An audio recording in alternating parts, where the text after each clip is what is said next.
Welcome back to a bonus video! So, I hope you enjoyed the previous series of videos and you feel like you have a place to start with strength training. And you are ready to move on to more dynamic exercises. So if you see people at the gym squatting and deadlifting and thinking, I don't need to do that, I'm a dancer. Wrong! Everybody can benefit from doing those nice, big, full body, robust motions. However, when I started trying to do those myself, my body felt kind of off. My dance background really didn't set me up for what it felt like to have good body mechanics during some of those motions. So this bonus video is all about breaking down the differences between a squat and a plie. So the first thing that I'll talk about as far as differences goes is the setup.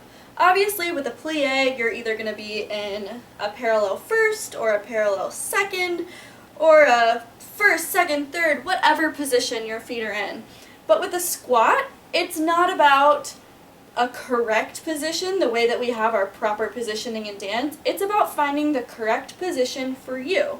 So there are some individuals who can squat with their feet very close together, and they have excellent range of motion, excellent form with their feet close together with their toes pointed forward.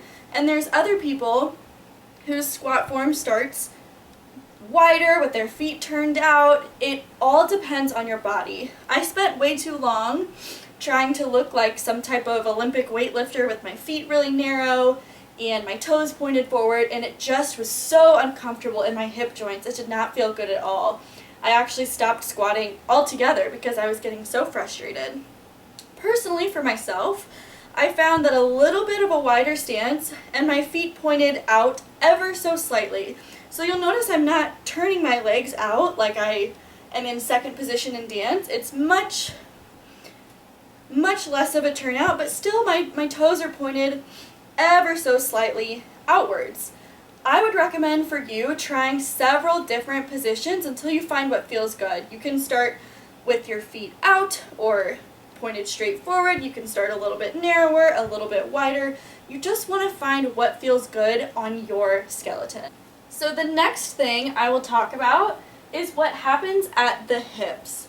So as far as our comparison to plie, I will do a plie in second just for a point of reference. So when we plie, obviously our toes are pointed out, we have our core engaged, and we bend just like this and come back up. And bend like this and come back up. So you'll notice that my booty didn't stray too far from the course. I'm sure we all have had a ballet teacher in our history say, "Don't stick your butt out. How dare you stick your butt out?" And in a squat, that is exactly what you want to do.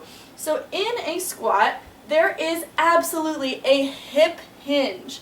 If your hips do not travel backwards, you are not doing a squat. So I'll quickly demonstrate just a few squats for you.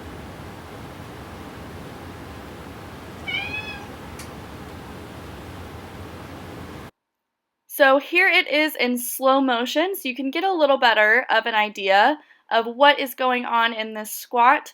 I will once again remind you that squatting is all about your own personal body mechanics, and it's really easy to get caught up in what someone else's looks like or if you're doing it exactly correctly, but focus on the feeling. So for me personally, adding the hip hinge felt really weird in my body just because that's not something we do a lot in dance, and I fell into a very common mistake that I'm going to show you guys so that you don't make it yourselves. I would hinge at the hips and bend at the knees at different times, when in reality you want your knees and your hips to bend at the same time. So I would maybe send my hips backwards and then bend my knees, or bend my knees and then remember, oh yeah, I'm supposed to send my hips backwards. Same goes for coming back up, so even if I got down in the squat okay, if I was coming up, sometimes I would straighten my knees first and then unhinge my hips, or I would straighten up and do something all funky like that. What you really want to focus on is bending your hips and your knees at the same time and straightening them at the same time. Another thing that we can talk about really quickly is what to do with your hands, what to do with your upper body. So there is definitely going to be a little bit of trunk lean. There's no way that you can send your hips backwards without leaning forwards a little bit. So what you want to do is make sure that you're not totally bending over and looking at the ground. You want to kind of keep your eyes up so that you are leaning forward but not too much and you're not rounding your back. A nice straight back with your eyes kind of looking forward. And then as far as what to do with your arms and your hands, if you want to practice like you're eventually going to use a barbell because you're such an awesome athlete that you're going to progress there, totally cool to practice with your arms kind of next to your shoulders, or you can put your hands on your hips. I tend to kind of put my hands in front of me. I just think it's a little bit more comfortable.